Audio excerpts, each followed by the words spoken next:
Hello friends, स्वागत है आप सभी का एक बार फिर आपके अपने YouTube channels Gurukul coaching classes पर। मैं शिवम रछारिया।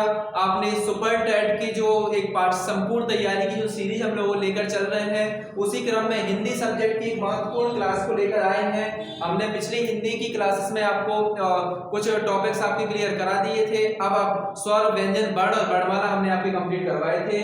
अब जो आप लोगों के सामने हमने टॉपिक लेकर आए हैं वो है संधि। अब हमें पढ़ना है संधि के बारे में। तो संधि की एक इंट्रोडक्शन क्लास हम लेकर आए हैं, क्योंकि संधि अपने आप में एक बहुत ही महत्वपूर्ण और बहुत ही इंपॉर्टेंट चैप्टर है जो कि हर एग्जाम में अपना महत्वपूर्ण रोल अदा करता है। तो हमें संधि को बहुत ही डीपली और बहुत ही गहराई से पढ़ने की आवश्यकता है। तो चलिए स्टार्ट करते हैं संधि को।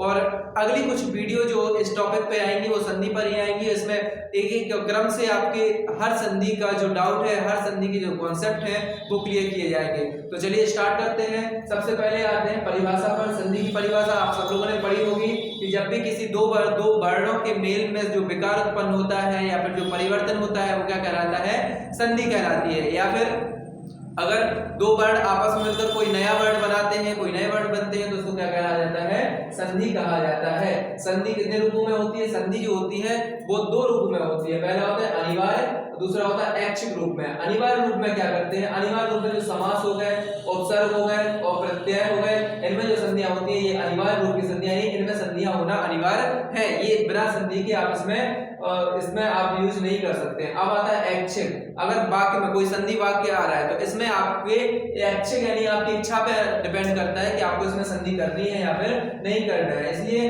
जो संधि का प्रावधान, जहां पर संधि का प्रावधान चलता है, यदि वहां संधि ना की जाए तो विसंधि दोष क्या हो जाता है? उत्पन्न हो जाता है। ये किसके अकॉर्डिंग है? आचार्य दंडी। जो आचार्य दंडी थे उन्होंने अपना स्टेटमेंट दिया था। क्या कहा था? कि जहां पर संधि का प्रावधान है यानी जहां पर नियम है कि यहाँ पर संधि होनी चाहिए, अगर वहां पर संधि ना की जाए तो विसंधि दोष उत्पन्न हो जाता है। अब बात करते हैं संधि। तो संधि केवल 4 परिस्थितियों में ही वर्ण आपस में जुड़ते हैं। वर्णों का जुड़ने से की संधि की परिभाषा है कि जब कोई वर्ण आपस में क्या करते हैं? जुड़ते हैं, तो कोई नया शब्द उत्पन्न करते हैं, कोई नया परिवर्तन करते हैं, तो क्या कहलाती है? संधि कहलाती है। अब जुड़ते कैसे हैं? तो जुड़ने की केवल 4 पॉसिबल कंडीशंस हैं, यानी 4 परिस्थितियां हैं। क्या परिस्थितियां हैं? या तो स्वर से जुड़े, यानी स्वर से योग किया जाए तो क्या आएगी? स्वर संधि आएगी। व्यंजन का व्यंजन से योग किया जाए तो क्या आएगी? व्यंजन संधि आएगी। अगर व्यंजन का स्वर के साथ क्या किया जाए? योग किया जाए तो क्या आएगी? व्यंजन संधि आएगी। और अगर विसर्ग का व्यंजन के साथ मेल किया जाए या फिर योग किया जाए, या फिर विसर्ग का स्वर के साथ मेल किया जाए तो क्या आएगी? विसर्ग संधि। यानी यहाँ से स्पष्ट है कि आपको कितनी संधियां, आपको पॉसिबल संधि कितनी हो सकती है? तो पहली आपकी हो जाएगी स्वर संधि, दूसरी होती है व्यंजन संधि और तीसरी हो जाती है विसर्ग संधि।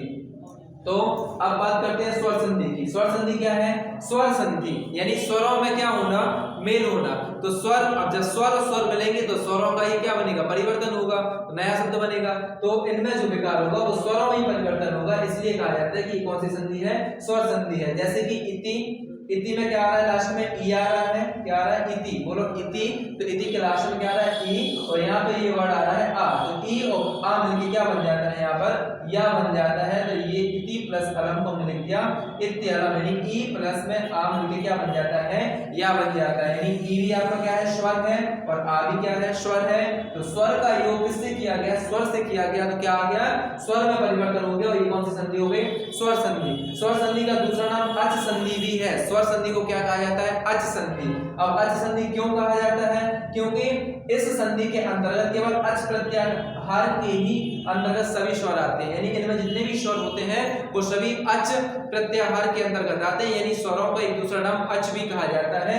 इसलिए इस संधि को क्या कहा जाता है? अच संधि भी कहा जाता है। तो अच संधि किसका दूसरा नाम है? स्वर संधि का दूसरा नाम है। इसको आपको बहुत अच्छे से नोट करना है। दूसरा एग्जाम्पल कवि प्लस इंद्र। तो क्या हो गया? कवींद्र, यानी आपकी छोटी ई और छोटी ई मिलकर क्या बनी?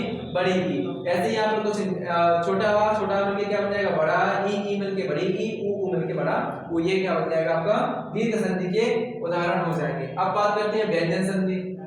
व्यंजन संधि को क्या कहा जाता है?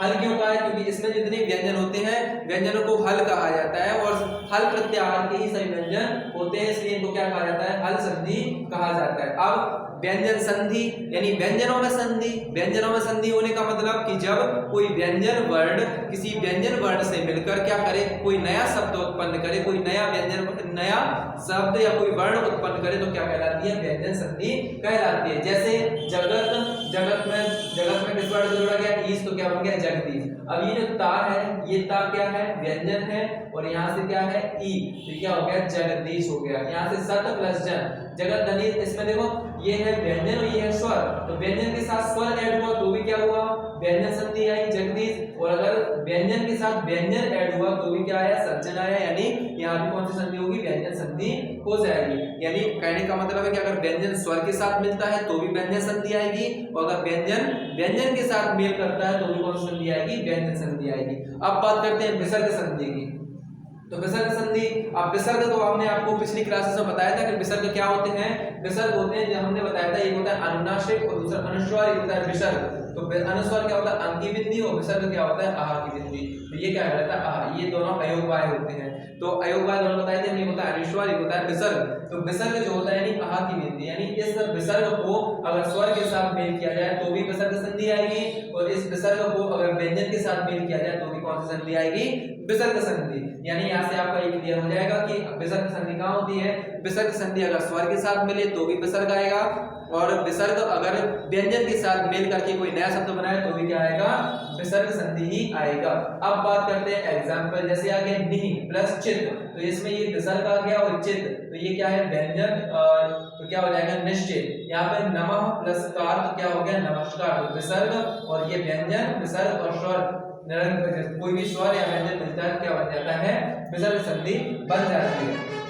अब ये तो हो गया केवल संधि का इंट्रोडक्शन की संधि की परिभाषा, संधि होती कितनी है। बिल्कुल बेसिक लेवल से, जीरो लेवल से आपको संधि की परिभाषा, संधि होती कितने प्रकार की है, कब संधि होती है, कब संधि नहीं होती है, कितने प्रकार की होती है, और किस संधि को कितने पार्ट में डिवाइड किया गया है। अब इसके बाद जो आएगा, आपको एक एक वीडियो में आपको एक एक संधि अलग से पूरे डिस्क्रिप्शन से आपको पढ़ाई जाएगी, जिसमें आपको सभी डाउट्स जो रहेंगे वो क्लियर किए जाएंगे। अब बात करते हैं पहली जो संधि होती है स्वर संधि। स्वर संधि के भी कितने प्रकार होते हैं, 5 प्रकार होते हैं। कौन कौन से स्वर संधि का होता है, दीर्घ संधि, गुण संधि, वृद्धि संधि, यट संधि और अयाधि संधि।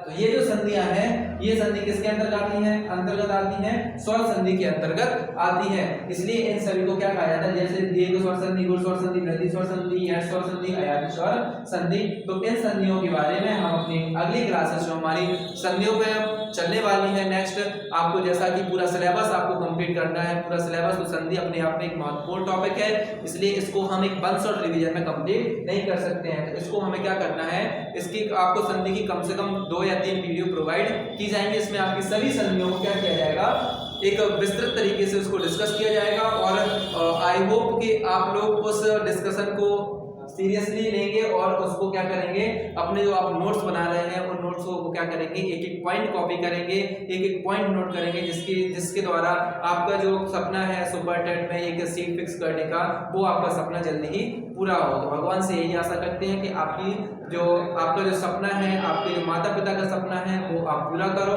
और बहुत ही जल्द आप लोग पूरा करो। बहुत ही जल्द आपको एक नई भर्ती देखने को मिलने वाली है। तो ख्याल रखिए, तब तक अपना और तैयारी करते रहिए, और गुरुकुल कोचिंग क्लासेस की यूट्यूब चैनल से आप जुड़े रहिए, और ज़्यादा से ज़्यादा लोगों तक इस चैनल को शेयर कीजिए, ताकि जो हम लोगों की जो मेहनत है, हम लोगों का जो इतना मेहनत करते हैं, आप लोगों को ये इतनी सारी चीज़ें लेकर आते हैं, तो उसका हम लोगों को भी एक मोटिवेशन मिल सके, ताकि हम भी अपने इस जर्नी को कंटिन्यू कर सकें, और आप भी अपनी जर्नी को कंटिन्यू कर सको। तो मिलते हैं अगले सेशन में, तब तक के लिए नमस्कार, जय हिंद, वंदे मातरम।